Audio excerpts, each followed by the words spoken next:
Hello, this is Dr. Anthony Rivers. I'll be starting a Bible study here shortly. I'm going to give you a few minutes in case some of our people are going to join us online.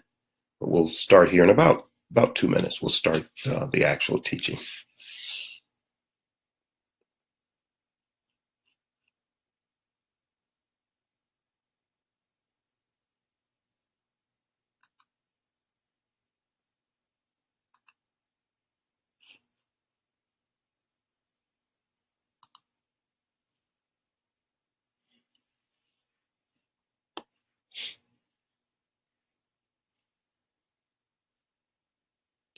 Welcome those of you who've already joined us. Again, we'll give a few more minutes to allow some other people to come online with us that they'll be joining us. For those of you who don't see us live, you can always get this by just checking a Facebook page, or we certainly invite those of you who do join us to share it. All right. Hopefully everybody can hear me clear enough.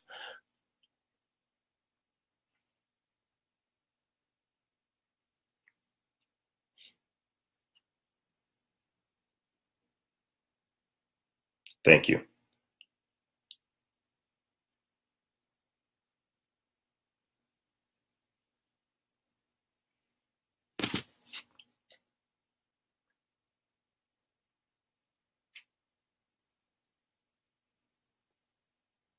Again, we'll go active here in about 2 minutes. So if you're here already, you can get your Bible ready for Genesis 1. Is what we're going to study today. Will be from Genesis 1.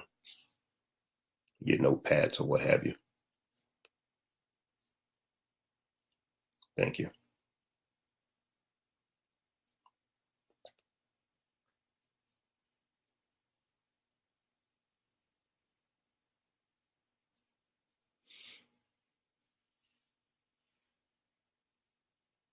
And feel free to leave comments as we go. All right, let's get started with today's Bible study. Today's Bible study will be from Genesis 1. Again, as we do these Bible studies, they won't necessarily have a particular title. You're free to take them and to retitle them yourself and use them as you would. But we're going to look at some fundamental things in the Bible as we go through it. Again, we teach it frankly from as much an academic perspective as we do any other perspective when we look at this.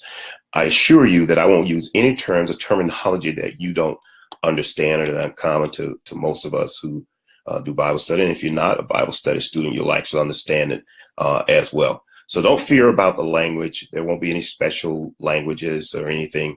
It'll be all for me. I'm better at English than any other language I have.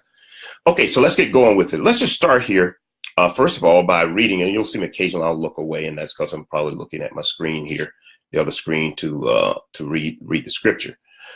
Genesis 1 and 1 is what we're going to look at, and we'll look at most part Genesis 1. It says, in the beginning, God created the heavens and the earth. And I'm going to read, that's verse 1. I'm going to read verse 2, and then we're going to talk about that for a little bit. Say, now the earth was formless and empty. Darkness was over the surface of the deep, and the Spirit of God hovered over the waters. Now, this scripture, most people memorize, even if they don't believe in God, they memorize at some point. So let's just take a look at it. We're going to look at some particular aspects of it to help you with a better interpretation of it. And in doing a better interpretation of it, coming to some confidence of where you stand about your belief in God and who he is and what he did. Now, it said, in the beginning, God created the heavens and the earth. Now, that first sentence there is a summary of what God did. Okay, it is a summary. That's it. There's absolutely no way that any book could contain all the intricate details of it. But it gives a summary of it. But then he goes on in the latter part of Genesis 1 to show you some of what did happen. But here's what you have to realize when you start to read Genesis 1. And this will help you with your interpretation of it. How you read it is very important, because oftentimes the argument here is whether or not there is God, whether or not God did the creation, and how could he do it in this time frame. So when you read Genesis 1 and 1, the first thing you have to do, there's 3 ways to read it. Okay, and 3 things you have to think about when you read it. First, you have to realize that it's written by an author, and we believe the author is Moses, as a statement of the events, not a proof of God. So if you try to read Genesis 1 and 1 as proving God, you're probably going to fall short in your arguments, because it wasn't written like that. It was written as a statement of the event, okay? Not to prove it. For example, you went to the family reunion. Well, you went to the family reunion. You're not trying to prove you went to the family reunion. You didn't keep a rib from the family reunion, rib bone, or anything like that. Maybe you kept a program, but you went to the event. The event occurred. Therefore, you don't feel the pressure of proving to someone that the event occurred. Therefore, there are going to be some details left out that just aren't there to help explain everything that went on. You get it? So that's what happens when we read Genesis 1 and 1. People look at it and say, there, it proves God. And then someone else argued, no, it doesn't prove God. Well, you're both wrong. It wasn't intended to do that. The style of the author's writing was simply that the event did occur. That should give you confidence in the interpretation, because the author himself felt no need to prove that there was God, because to the author, it was common knowledge that God existed. So that's one way you have to think about it when you read this. So it says, in the beginning, God created the heaven and earth. The author, simple statement of the event. Now, what's the other thing you have to think about when you read it? The event was shared by the originator, who we believe to be God, as a state of what happened, not a proof that he existed to make it happen. He simply stated that this is what happened. In other words, God did not feel the pressure to prove to you that he existed. This was not a novel being written to necessarily prove that God existed. God knew he existed, so why should he feel pressure to prove he existed? For example, I'm Anthony Revis. It would be a waste of my time to sit here and argue with you that I exist when I already know I exist. Therefore, the way I talk to you has to be accepted as the fact that I am here. And God wasn't trying to necessarily prove that he was here. He was actually sharing the events of what happened since he's here. Therefore, when you receive it, you have to receive it as a statement of, since God is here, these are the events that transpired. Not, let me first prove to you that God exists, and therefore, now we can have the conversation. So here it is, a statement that the events did happen, a statement that God was here when they happened. In the beginning, whenever the beginning was, God created the heaven and earth. That's how it happened. Not trying to prove he's God, not trying to prove he exists, okay? And not really trying to convince you that he exists. He does exist, and he simply shared the fact of what happened, okay? So you got that? So when you read it, the writer is writing from the perspective of just the state of events, the state of affairs. The originator, God, is writing as a statement of what happened, not a statement of his existence. And as a matter of fact, not even a statement of how and why. He never tried to share why he did it. Okay? And the other is, for you and I, we have to receive it as a statement of, since it happened this way, okay, this is what happened. Okay? Not a proof for you to believe it. It's simply a statement that I received that happened. So now that we have that established, let's read what happened. It said, in the beginning, God created the heavens and the earth.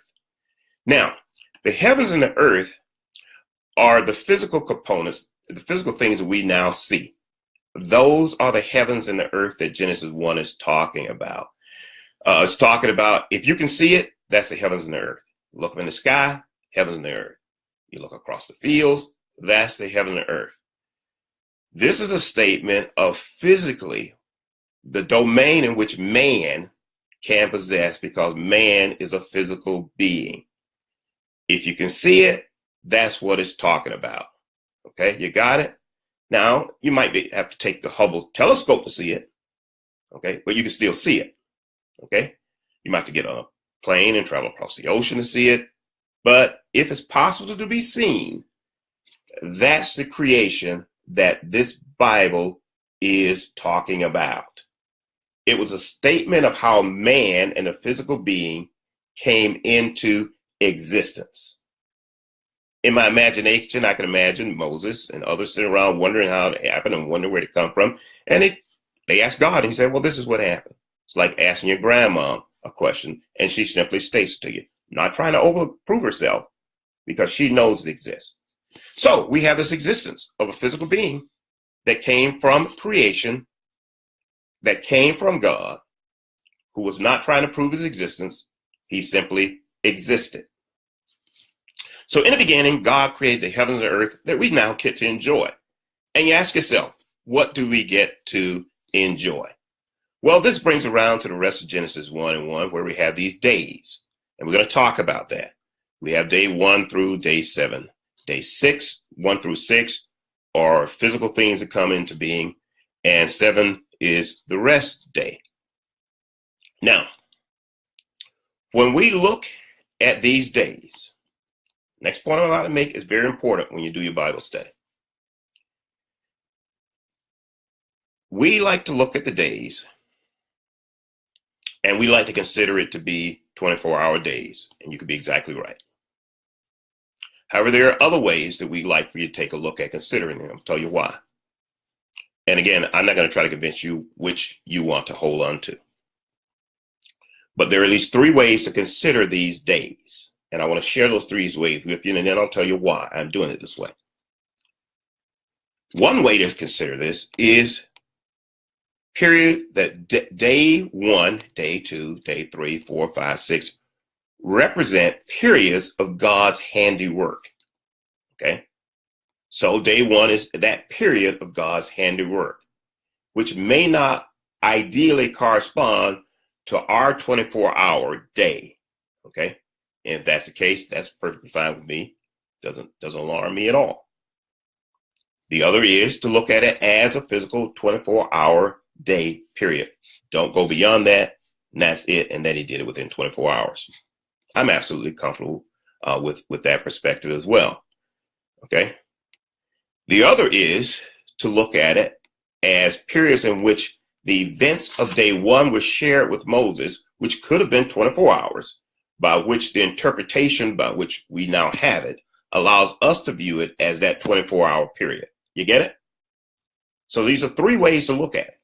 Okay. But regardless of which way you look at it, we do see these 7 distinct events of God that put in place the physical environment that we now enjoy. And that's the true bottom line that you want to hold on to. Okay? That's the most important part. Okay? Now, I'm going to challenge you for just a minute that you don't have to look at these as miracles. Yeah, I know someone just got nervous as soon as I said that. Because someone, as soon as I said 24 hours, they said, well, you know, God can do anything. He can work a miracle in 24 hours. He absolutely can, and I absolutely believe that. And please don't miss that. I believe it. But here's what you have to understand. Until man was made, it was God working alone. You get that? It's important. Until man was made, it was God working alone. When God is working alone, folks, it ain't called a miracle. It's simply the natural work of God. You get it? We call it a miracle simply because we don't understand it. But prior to man being made, God knew exactly what he was doing. So the days of creation through man don't necessarily have to be viewed as miracles. They're viewed as the natural work of God, which when we view them in hindsight to us are what we call miracles. So there's no surprise exactly. So we're not shocked or put off by our not knowing exactly the intricate details of how God did it during that period, because it was God working alone. So don't let people get you caught up in the arguments of exactly how it did it. Was a Big Bang, was evolution, and whether this process went on. And evolution could have been in phase with God. That doesn't scare me at all. I believe a Big Bang happened, and we know that things do evolve over time. That doesn't disturb me at all, because what we know is for sure that this was 6 periods of God's working 7 period, until the 7th day, all by himself. And it was simply natural for God to do it. You get it? So these days, you don't have to make the miracle argument. The miracle comes a little bit later in Genesis. Maybe we'll get a chance to teach about that as well. But when God is working alone, he is simply working what is natural to God. And we then interpret it as a miracle. You get it?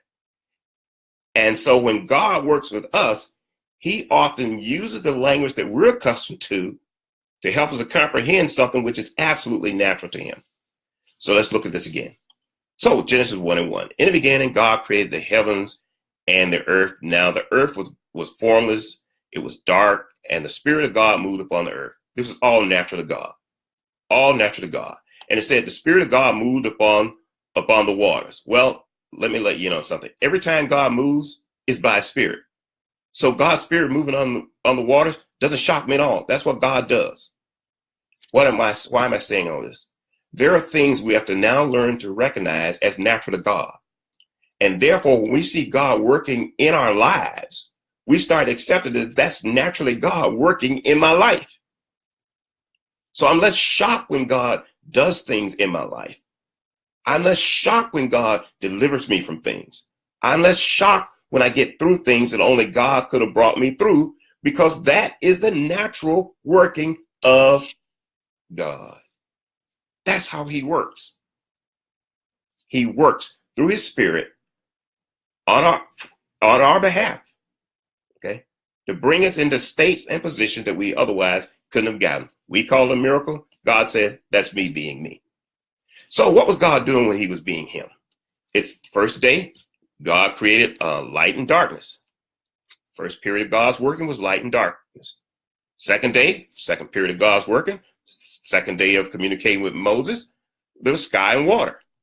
Third day, land, sea, and plants came into being. Fourth day, sun, moon, stars. Fifth, wildlife in the air and the sea. Then land life in the 6th day, then God rested. These are all 7 periods, 7 days, 7 events of God's working. And notice what he did. He was very meticulous in what he did. That's how creation works. He was very meticulous. The first 3, by the way, shows where God shaped up things. He shaped the light and darkness. He shaped the sky and the water. Okay. Then he shaped the land and sea and the plants. And after he got it shaped, he populated it. Okay. So God was very specific in his design. He first shaped it, and then he put something into place. Well, we could probably learn a lot from that, couldn't we, in terms of our lives? Sometimes we try to populate things in our lives before we get shaped up, and before things are in shape or shaped properly to receive our blessing. You get it? But what God did was he put it in shape, put it all in order first, and then he could properly populate it. Sometimes we're a little bit out of shape. We're in the darkness and void and empty, and we need the Spirit of God to move upon us as well and get us in shape before we can bring somebody else into our lives. That often happens in marriages many times. We bring people in our lives and we're not in the shape to receive them.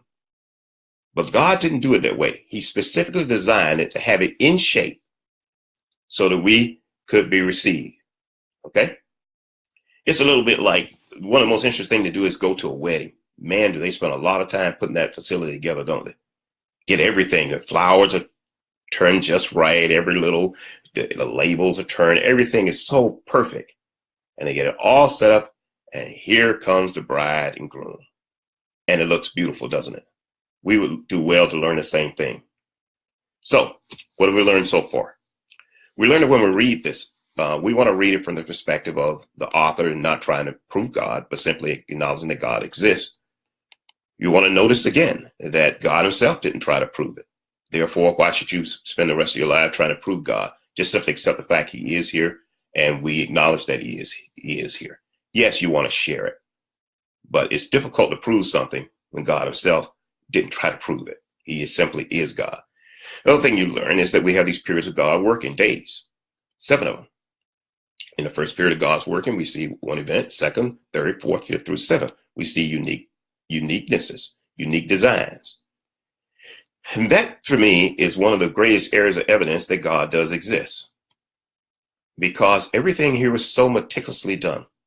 If you thought about the workings of your body alone, the many cycles that you have within your body, the many cycles within the universe that keeps things together. There's a cycle called the Chapman cycle that keeps ozone in the stratosphere, by which it protects us from the UV rays and allows the earth to be warmed and things of that nature. That's a particular cycle. You have your Krebs citric cycles within your body. These are all meticulous cycles.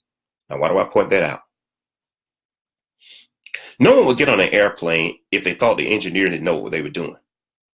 You get on an airplane because you trust the engineer. The engineer specifically designed it. If someone told you that they accidentally built that plane, I don't think you'd get on it. You follow me? So creation wasn't an accident. It was meticulously done through seven working periods of God, 7 days of God. That gives us most confidence that there is a God who is in charge. Notice I said confidence, didn't say proof, but I have confidence that he does exist. We'll talk about proofs later in some other Bible study. But we know that the design was exact. Okay, my right eye is my right eye. Okay, my eye, for me, isn't on the back of my head. Wouldn't do me any good. Okay, now some believe that parents and moms have eyes in the back of their head, but that's a different story. Okay, but we are meticulously designed. The earth is meticulously designed.